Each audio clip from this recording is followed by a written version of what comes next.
April 1989. Harlan County, Kentucky. The sign had been hanging crooked on the fence for nearly 2 weeks before anyone bothered to stop and read it completely. Most drivers slowed just enough to see the words, "Orchard for Sale," painted in fading black letters before continuing down Route 9 without another thought. The people of Cutters Creek already knew what stood behind that fence, and they knew better than to waste their time on it.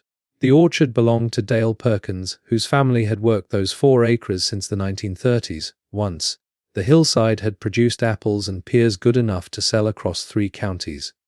By 1989, it looked more like abandoned ground than a working farm. The irrigation pipes ran crooked between the rows, cracked open by years of winter freezes, and patched so many times they resembled scrap metal held together by stubbornness alone. The soil had turned pale and lifeless after decades of chemical fertilizer and hard production. Even after rain, the ground struggled to hold moisture. The trees were worse. Their bark split apart in long gray strips. Branches sagged under their own weakness. The leaves arrived thin every spring and curled early every summer. In the fall of 1988, the orchard produced fruit so bitter and undersized that Dale could barely give it away at the church market. He tried selling the land anyway. First for $500, then $400, finally $300 for everything, including the tools rusting inside the shed near the back fence. Nobody wanted it. A county agricultural officer named Raymond Tillis walked the property in March and gave Dale the same conclusion everyone else already believed. The orchard, in his professional opinion, was non-viable. The soil was depleted beyond practical recovery. The trees were too damaged to restore economically. He recommended agricultural loss paperwork instead of rehabilitation. Word spread quickly through the co-op, the diner, and the feed store. People shook their heads when the orchard came up in conversation. Some laughed quietly. Others simply called it finished. By the second week of April, the Perkins orchard had become something worse than a failed farm. It had become a place people stopped believing in. Even Dale himself had started speaking about the property like it belonged to the past. Then, on a quiet Saturday morning, one man stopped long enough to truly look at it. The man who bought the Perkins orchard was named Walter Cobb, and by the spring of 1989, most people in Harlan County had already decided exactly what kind of man he was. Walter was 64 years old and had farmed the same 80 acres east of Cutters Creek since the early 1960s. He drove a faded 1971 Ford F-100 with rust along the wheel wells and a driver side mirror held together with wire so neatly wrapped it looked intentional. The truck always started on the first turn, because Walter changed the oil every 2,000 miles without fail and fixed problems before they became expensive enough for other men to notice. His equipment was the same way. The Farmall tractor in his shed was older than many of the farmers now borrowing heavily for modern machinery. Walter had rebuilt the engine twice himself and kept handwritten maintenance records in a small notebook stained with grease and rainwater. Nothing he owned was new, but nothing he owned was neglected either. People respected Walter quietly. They trusted his weather predictions. They noticed he almost never lost crops to disease or poor soil conditions. They knew he paid attention to things most farmers ignored. But respect and attention are different things, and Harlan County had long ago learned to treat Walter like an old clock that kept perfect time without anybody asking how it worked. So when word spread that Walter Cobb had paid $300 cash for Dale Perkins' dying orchard, the reaction at the feed store was immediate. Gary Stoll laughed first. "Man just bought himself 4 acres of dead trees," he said across the counter. A few others laughed with him. Someone called the purchase foolish. Another man said Walter had probably grown too old to know when land was finished. Nobody sounded cruel exactly. Mostly they sounded certain. Walter heard some of it over the following days. He made no effort to defend himself. He bought fencing staples at the co-op on Tuesday morning, nodded politely when spoken to, and drove home without explaining a single thing. That quietness only convinced people further that he had made a mistake. What nobody realized was that he wasn't buying the orchard for what it looked like. He was buying it for what it could become. Walter Cobb did not begin by cutting trees or replacing equipment. For the first several weeks after buying the orchard, he mostly walked. Every morning before the heat settled into the valley, he drove the old F-100 out to Route 9, climbed the fence carefully, and moved through the rows one slow step at a time. He studied the ground more than the trees. He crouched near the low end of the property after rainstorms and watched where the water settled longest. He pressed handfuls of dirt between his fingers, feeling how tightly the soil clumped together. He followed the irrigation lines from the spring-fed tank at the top of the hill, and noted where the flow weakened, where pressure dropped, where moisture pooled too heavily around damaged roots. To anyone driving past, it looked like an old man wasting time. But Walter was measuring the orchard in ways most people never considered. Years earlier, when he was still young enough to think faster always meant better, an older farmer named Edna Frazier had taught him something he never forgot. She once handed him a jar of soil and told him the ground would tell you exactly what it needed if you stayed quiet long enough to notice. Most people, she said, treated farmland like machinery. Add chemicals, force production, demand results. Then they acted surprised when the land finally stopped giving back. Walter had listened. Standing in the Perkins orchard during the spring of 1989, he realized the county office had misunderstood the problem entirely. The soil was exhausted, yes. The trees were weak, the irrigation layout was poor. But none of it was irreversible. The orchard was not dead. It was starved. Years of chemical feeding had stripped the soil biology underneath the surface. The ground had compacted so tightly that water either rushed away downhill or drowned the roots where drainage failed. The trees had not been restored properly in decades. They had simply been pushed harder every season, until they finally stopped responding. Walter understood something the others did not. Land can survive neglect far longer than people think if someone is patient enough to rebuild it slowly. And the first thing he planted wasn't apples. Walter began rebuilding the orchard the same way a careful mechanic rebuilds an engine, one system at a time. In late spring of 1989, he planted crimson clover and winter rye between every row of trees, not to harvest, but to feed the soil itself. The roots loosened the compacted ground while the cover crops slowly returned nitrogen and organic matter beneath the surface. By midsummer, green growth stretched between the dying rows for the first time in years. Then he turned to the irrigation. The old gravity-fed lines had been laid poorly decades earlier, sloping unevenly across the hillside so water drowned the lower rows, while barely reaching the upper trees. Walter pulled the cracked aluminum pipes out by hand over several weeks, relaying them carefully along new grades he calculated simply by studying the slope after rain. He soldered replacement joints himself in the small shed behind the orchard, working alone most mornings before the heat arrived. In autumn, he began the hardest work of all. Rather than tearing the orchard out completely, Walter studied each tree individually. Some were beyond saving. Others still carried healthy cambium beneath the damaged bark. Using cuttings from an old heirloom apple tree on his own farm, he grafted stronger scions onto the surviving root systems with slow, practiced precision. He wrapped each graft carefully, then moved to the next tree without hurry. The remaining rows received deep mulch and compost instead.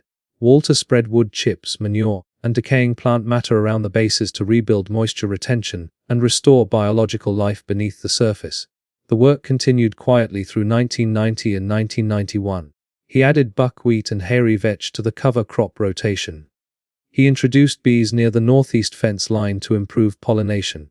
He turned green manure back into the soil every season and watched earthworms gradually return to ground that had once felt lifeless under his boots. Meanwhile, the town lost interest. The joke stopped first. Then the conversations stopped entirely. Most people assumed Walter Cobb had simply settled into an expensive mistake too stubborn to admit failure. From the highway, the orchard still looked ordinary enough to ignore, but Walter noticed every small change. The darker soil, the stronger leaves, the healthier branch growth. Then, after 3 full years, the orchard finally answered back. At first, the changes were so small that no one driving past Route 9 would have noticed them. But Walter Cobb did. In the spring following the 3rd year of restoration, he began to see the difference in the leaves. They were no longer thin and pale, curling in early frustration.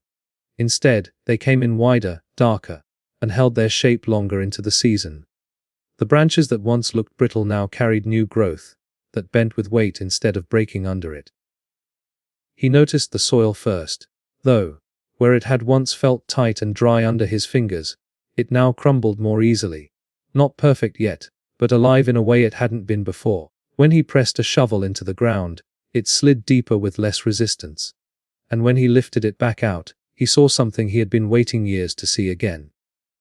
Earthworms, small simple signs, but to Walter, they meant everything.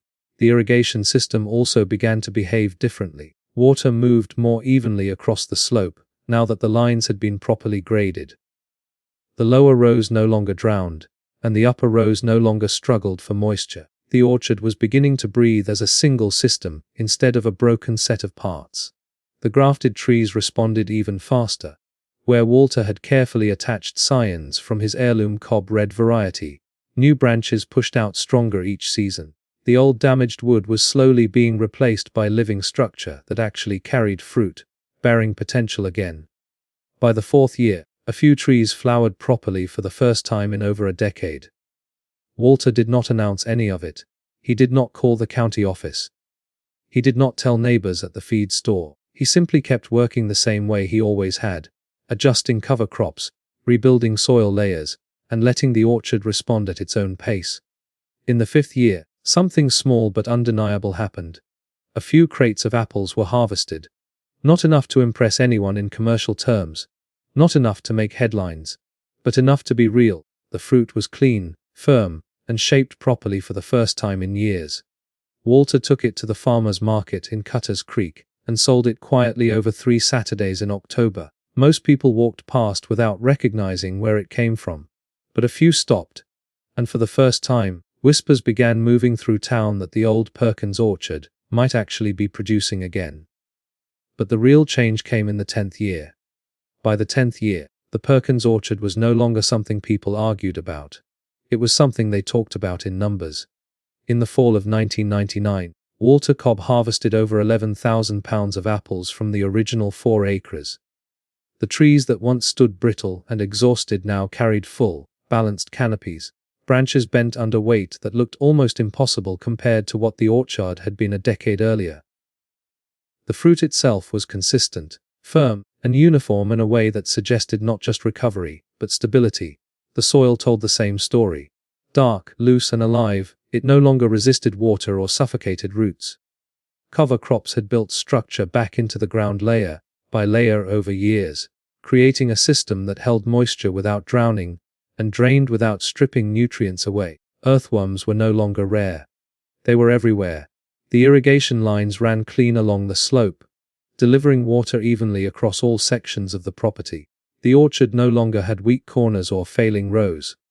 It functioned as a single, balanced system, the way it was always meant to. And now, people were paying attention again, not because Walter asked for it, but because they could no longer ignore it. By 2000, the apples were moving beyond Cutter's Creek. Small grocers in neighboring counties began placing regular orders.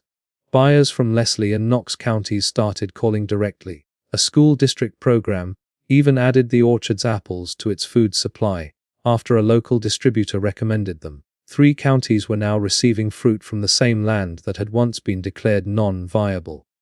At the feed store, the conversation had changed. One afternoon, Raymond Tillis, the same county agricultural officer, who had once written the orchard off entirely, drove out to see it again. He stood at the fence for a long time before speaking. "I told Dale Perkins that place couldn't recover," he said quietly when Walter came out to meet him. Walter didn't respond immediately. He just looked over the rows of trees, the clean irrigation lines, the dark soil beneath them. "I know," he finally said. Raymond swallowed, then nodded. "I was wrong." There was no argument in Walter's expression. No pride either. Just acceptance of time doing what time does when someone works with it instead of against it. "You were reading what it looked like," Walter said. "Not what it needed." Raymond looked down at the ground, then back at the orchard.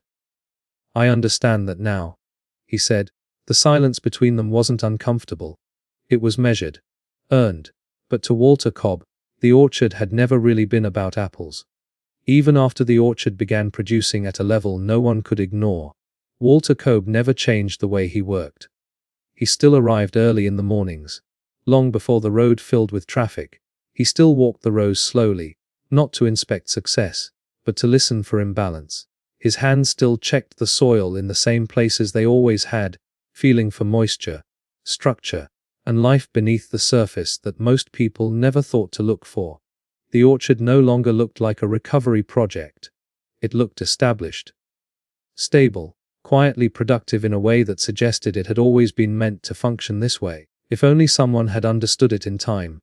Walter kept his notebooks even now. Pages filled with planting cycles, soil observations, irrigation adjustments, and simple notes about what the land had responded to and what it had rejected. There was no celebration in the writing, only record. Sometimes younger growers came to see him. They would walk the orchard with questions that started technical and slowly became personal. Why this cover crop? Why that spacing? Why wait so long before replanting certain sections? Walter would answer them the same way every time. Not with theories, but with what he had seen over years of watching the ground change slowly under consistent care. Some listened carefully. Some nodded and forgot. A few returned later, changed by what they had seen. What the orchard had proved was not just that broken land could be restored. It was that most things only look finished when they are being observed too quickly. The real work had never been dramatic. There had been no single moment of transformation, no sudden miracle. Only seasons repeating, systems adjusting, and a man patient enough to let time do what it already knew how to do. By the time Walter reached his later years, he no longer tried to convince anyone of anything. He didn't need to. The orchard spoke for itself now, in every harvest, every healthy tree, every inch of soil that had been brought back from exhaustion. And, if there was one thing the land had quietly taught anyone willing to learn it, it was this: some things are not fixed. They are understood slowly, or not at all.